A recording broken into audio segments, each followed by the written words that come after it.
Bonjour, j'espère que vous allez bien. Aujourd'hui, nous allons voir la configuration MariaDB. C'est quoi MariaDB? MariaDB, c'est un système de gestion de base de données relationnelles qui est open source, qui est libre. Donc, sans perdre de temps, nous allons télécharger des paquets MariaDB et puis configurer. Pour ce faire, il faut s'assurer la connexion Internet. Donc, on teste si on peut aller sur Internet. Ping 8.8. OK. Ça passe le ping. Maintenant, pour télécharger, pour avoir les paquets MariaDB, on tape la commande yum install MariaDB-server avec l'option Y pour accepter le téléchargement. On valide.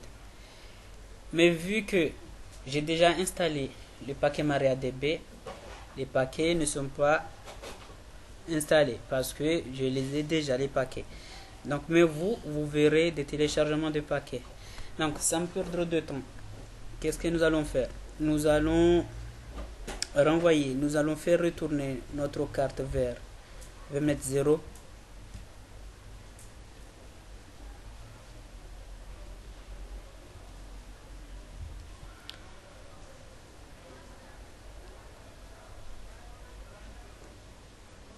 Et puis après, on désactive l'interface if down ns33 et puis on réactive if up ns33. Maintenant, on voit si nous avons notre adresse if config ns33. OK. Maintenant, après avoir téléchargé le paquet MariaDB, qu'est-ce que nous allons faire? Nous allons redémarrer le paquet MariaDB. Système ctl restart MariaDB.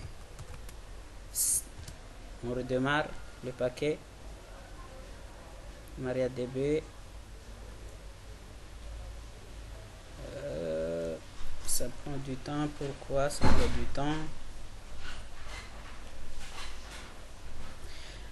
OK, maintenant on réactive le démarrage.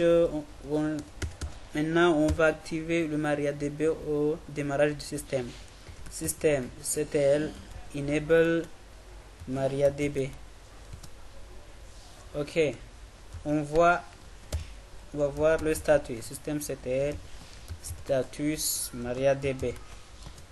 OK, on voit que le service MariaDB est bien démarré. Donc, ce que nous allons faire, nous allons configurer MariaDB maintenant. Donc, on tape MySQL secure. Donc, il nous dit entrer. Est-ce que vous voulez entrer mot de passe? Donc, on tape Y. Voilà. OK, on valide. Attends, je vais retourner. OK, MySQL-secure installation. Donc, on valide. Après, on valide. Maintenant, il nous dit set root password.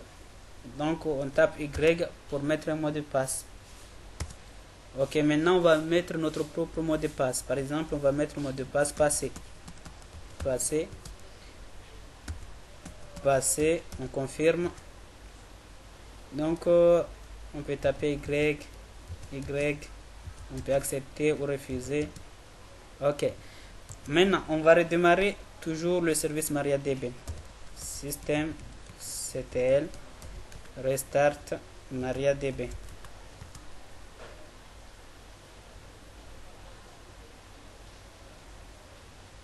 Le redémarrage ça prend du temps, je ne sais pas pourquoi. OK, maintenant après avoir redémarré le service MariaDB, on va créer une base de données. Parce que maintenant, la configuration de MariaDB est terminée. On l'a téléchargé et puis on a configuré, on a mis un mot de passe. Maintenant, on va créer une base de données SQL. On tape Pour se connecter à la base de données, on tape la commande mysql-u, on se connecte en tant que root. MySQL, on se connecte à la base de données MySQL, l'utilisateur avec l'utilisateur root avec le mot de passe. Maintenant, il nous demande d'entrer le mot de passe. On entre le mot de passe passé qu'on l'a créé, le mot de passe qu'on l'a créé. Ok.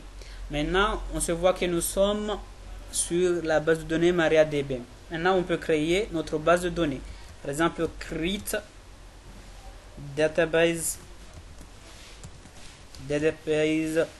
base 1. On valide. Donc, on peut afficher les bases de données qui sont déjà créées. Show databases. Voilà, on voit que notre base 1 est créée. On peut, voilà, c'est les bases de données que nous avons. Nous avons base 1, nous avons information schéma, nous avons MySQL, nous avons performance schéma. Donc on peut créer encore une autre base de données.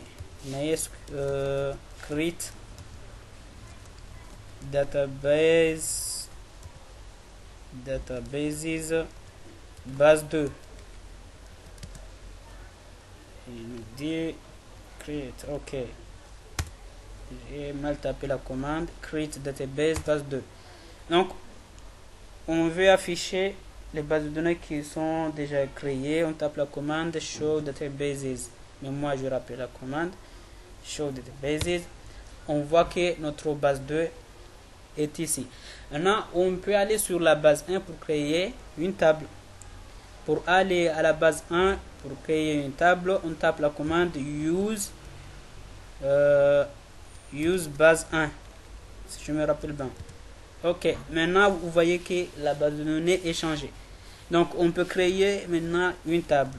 Create table. Par exemple, table personne. Ok, personne avec identifiant id type int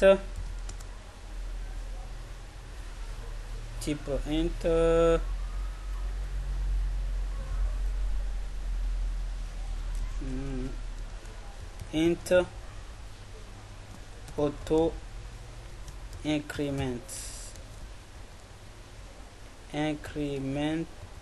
auto increment no varchar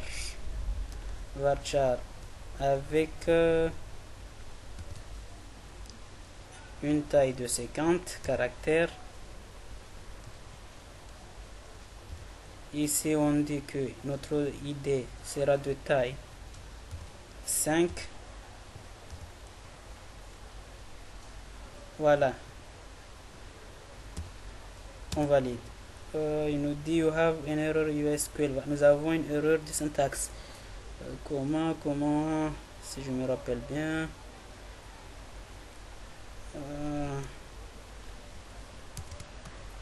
voilà, c'est une erreur de syntaxe. Creatable person id5 int auto increment.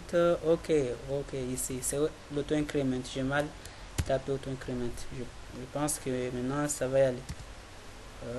Toujours.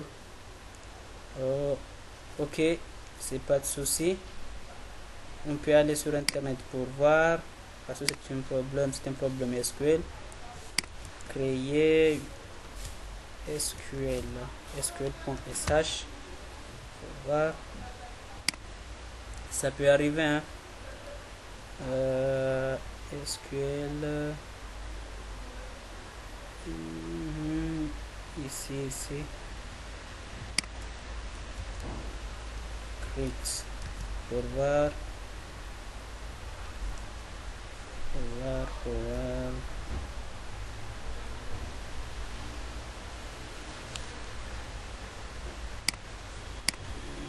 Créer une base de données, créer une table SQL. Nous dit quoi, comment créer. Ok, Ici nous dit int. Ok, ok, ok. Create table personne id int de taille 5 qui est auto increment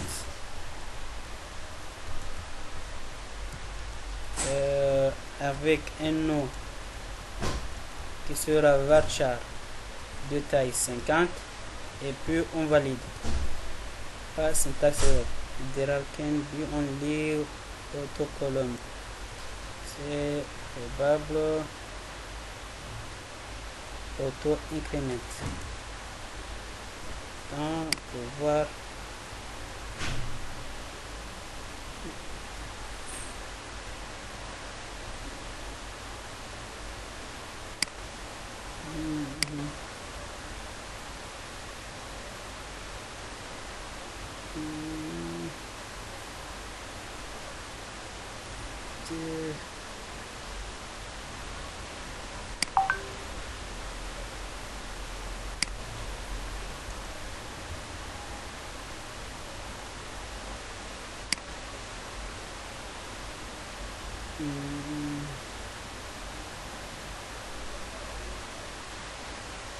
Ok.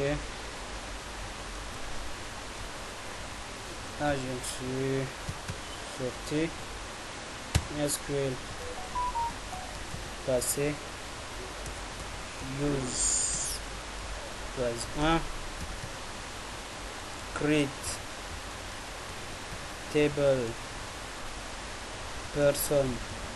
On crée la table personne avec id int de taille 5. Primary key, si je m'en souviens très bien. Primary key not null. Auto increment avec un nom de varchar de taille 50. Voilà, il nous dit que la table est créée. On peut visualiser les tables. Use table. C'est show. Show tables. Ok, vous voyez que nous avons la table personne. On peut maintenant insérer les données dans la table personne. Insert into person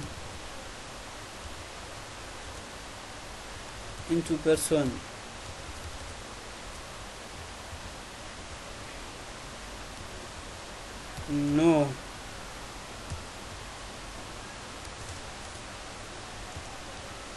values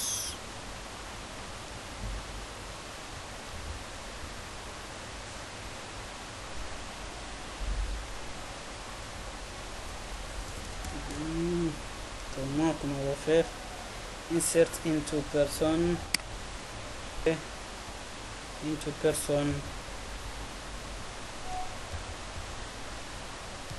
no values allez oui. Maintenant on va afficher select from de personne. Voilà, nous avons une personne Ali. Donc voilà, on se dit à la prochaine, Inch'Allah.